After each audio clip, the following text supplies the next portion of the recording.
ये युग युद्ध का नहीं है, लेकिन ये युग आतंकवाद का भी नहीं है।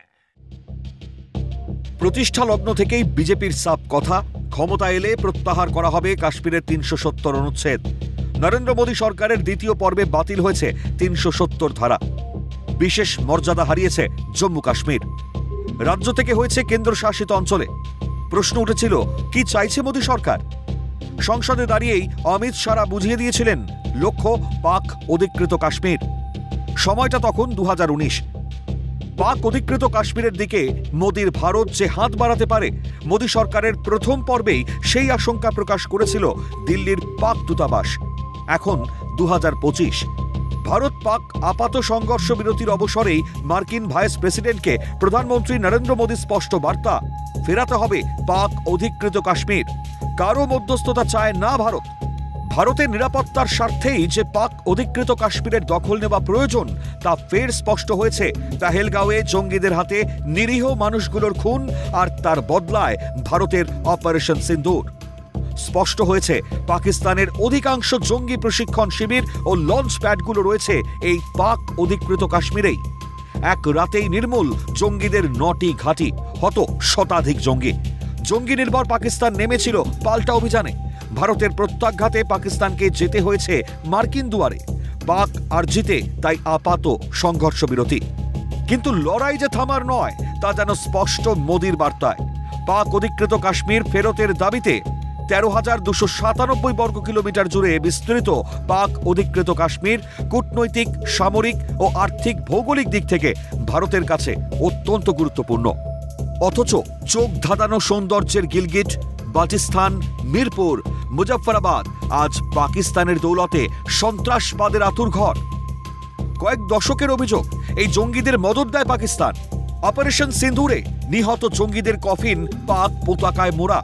তাদের কবরে পাক সেনা কর্তাদের মাটি দেওয়া স্পষ্ট করে দিয়েছে ফারাক নেই জঙ্গি আর পাকিস্তানে। पाकिस्तानी फौज,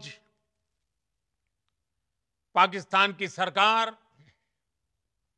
जिस तरह आतंकवाद को खाद पानी दे रहे हैं, वो एक दिन पाकिस्तान को ही समाप्त कर देगा।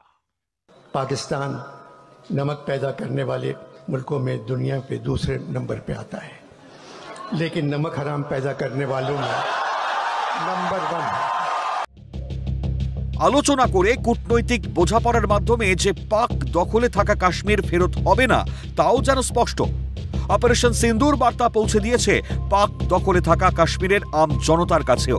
বুঝিয়ে দিয়েছে ভারতের নিশানায় নেই সাধারণ মানুষ, ভারতের লক্ষ্য জঙ্গিরা। সামাজিক, অর্থনৈতিকভাবে ক্রমশ অবনমনের পথে যাওয়া পাক অধিকৃত কাশ্মীরের আম জনতা পাক প্রশাসনের ওপর রুষ্ট। ভারতের অন্তর্ভুক্ত হতে চেয়ে আন্দোলনও করেছেন। পাক মদতে থাকা জঙ্গি আর পাক সেনারা তা যে মানবে না, জানে ভারতও। মোদী সরকার জানে, পাক অধিকৃত কাশ্মীরকে ভারতের দখলে আনতে হলে নির্মূল করতে হবে জঙ্গিদের, ভেঙে দিতে হবে পাকিস্তানের নখ দাঁত। আপাত সংঘর্ষ বিরতির আড়ালে ভারতের নজর যে সেদিকেই, মার্কিন ভাইস প্রেসিডেন্টের সঙ্গে প্রধানমন্ত্রীর আলাপচারিতায় তা স্পষ্ট। অপারেশন সিন্দুরের পর পাক ভূমিকা জানান দিয়েছে ফারাক নেই পাক সরকার, পাক সেনা আর পাক জঙ্গিতে। কাজ কি হবে, কূটনৈতিক আলোচনায় কিংবা কূটনীতির কৌশলে? যুদ্ধের জন্য মুখিয়ে না থাকা ভারতের হাতে আছে পাক অভ্যন্তরে থাকা জনরোষ, বালুচিস্তানের বিদ্রোহের তাস, সঙ্গে আছে পাকিস্তানের অতিমাত্রায় জঙ্গি নির্ভরতা এবং পাক সরকার, পাক সেনা আর পাক জঙ্গিদের নানা দ্বন্দ্বের সমীকরণ। পাকিস্তানে থাকতে চায় না বালুচরা। পাক পতাকা সরিয়ে সেখানে এখন বালুচিস্তানের পতাকার পাশে উঠছে ভারতের পতাকাও। विश्व समुदाय को भी कहूंगा, हमारी घोषित नीति रही है, अगर पाकिस्तान से बात होगी तो टेररिज्म पर ही होगी। अगर पाकिस्तान से बात होगी तो पाक ऑक्युपाइड कश्मीर, पीओके, उस पर ही होगी।